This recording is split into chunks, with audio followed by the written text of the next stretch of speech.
Hey everyone, it's Reverend Dr. Katie, and I'm coming to you live. It is Monday, November 14th. And no, it's Tuesday. It is Tuesday, November 14th, 2017. And I am here to talk to you just a little bit today about something that's very, very confusing for many Christians and actually for many non-Christians.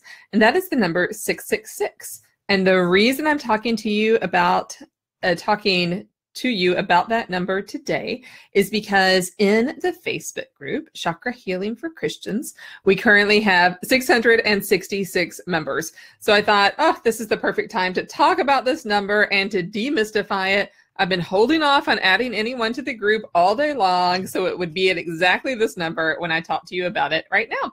So that is what we're going to do. We're going to demystify this number and talk about it in an ancient context, and then talk about it too as modern kind of metaphysics and angels. So I want to know how many of you have been scared by this number before. I bet a lot of you have been told the number's evil, that if you run across that number, you need to do something to change it.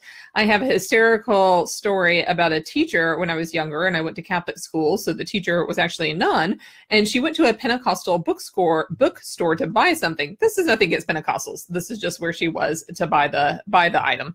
And her total came to $6.66. And the woman behind the counter was like, you have to buy something else, buy a piece of candy, buy a pencil, buy something, because she was terrified to let my teacher leave the store with this number kind of out there floating in the air. To my memory, the nun said, nah, I think I'm okay. And she went ahead and left. And you know what? She's doing okay. Actually, I see her on Facebook from time to time now, all these years later. And so if you have been scared by this number or made to feel sort of terror or guilt or anything like that associated with this number, let's break that down just a little bit. So I want to give you just a little bit of sense about some of the kind of work that I do and other ways that you can access kind of deeper information where you could really go really deep into finding more out about this. So this number appears in the book of Revelation, in the very final book of the New Testament, chapter 13, verse 18. And this is what the verse says. This calls for wisdom. Let anyone with understanding calculate the number of the beast, for it is the number of a person.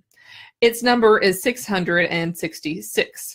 So this number is equated with the beast in the book of Revelation. So where does the fear and the terror come in? Well, people sort of automatically assume that the beast in the book of Revelation is somehow related to the devil or related to Satan or something like that. And that's kind of understandable. The beast is not a great character in this particular book.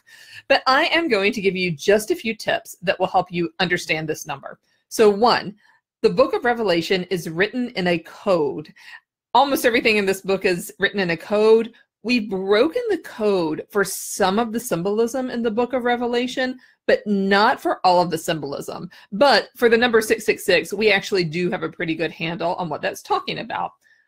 Let me give you another example. In this book, whenever the word Babylon is mentioned, they talk about the ancient Babylonian Empire, the ancient city of Babylon. They're not really talking about Babylon. They're really talking about the Roman Empire. There was no more Babylonian Empire at the time when the book of Revelation was written. And so it's written in code so that a passerby can't just pick it up and then accuse a Christian of like trying to overthrow the Roman Empire. So everything in this book is really symbolic. So what is the symbolism of the beast? And the verse says very clearly, it is the number of a person. So who is that person? The most likely answer is the Roman Emperor Nero. So why is that and how do we know? So this is where it gets just a little complicated. So just hang with me and follow along. So this is our best guess. And it's our best guess because we know of the ancient Hebrew practice of gematria, which is a kind of numerology system that was used by ancient Jewish people. So when we write the word Nero, like Emperor Nero, in Greek, and remember, all of the New Testament is written in Greek. So when we write Nero in Greek and then transliterate Nero into Caesar Nero in Hebrew, so we go from Greek to Hebrew, and we look at the numeric value that is assigned to the Hebrew letters, it all adds up to 666. So I'm going to say that one more time. When we write down Nero in Greek, and then we translate Nero into Caesar Nero in Hebrew, and we add up the values of the Hebrew letters with the numerology that's assigned to the letters, then we get the total sum of 666.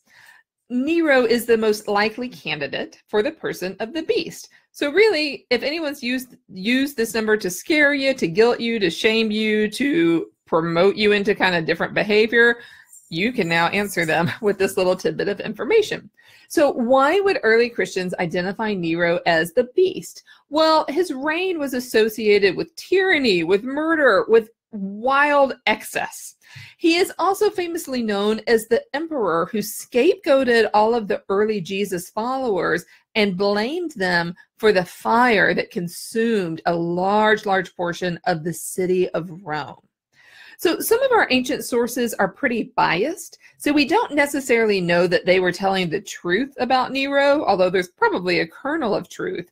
But we do know that the ancient Christians believed this about Nero. So the fact that they would associate the beast with Nero as someone who was a threat to Christians, but is eventually overcome by Jesus Christ, is really, really likely.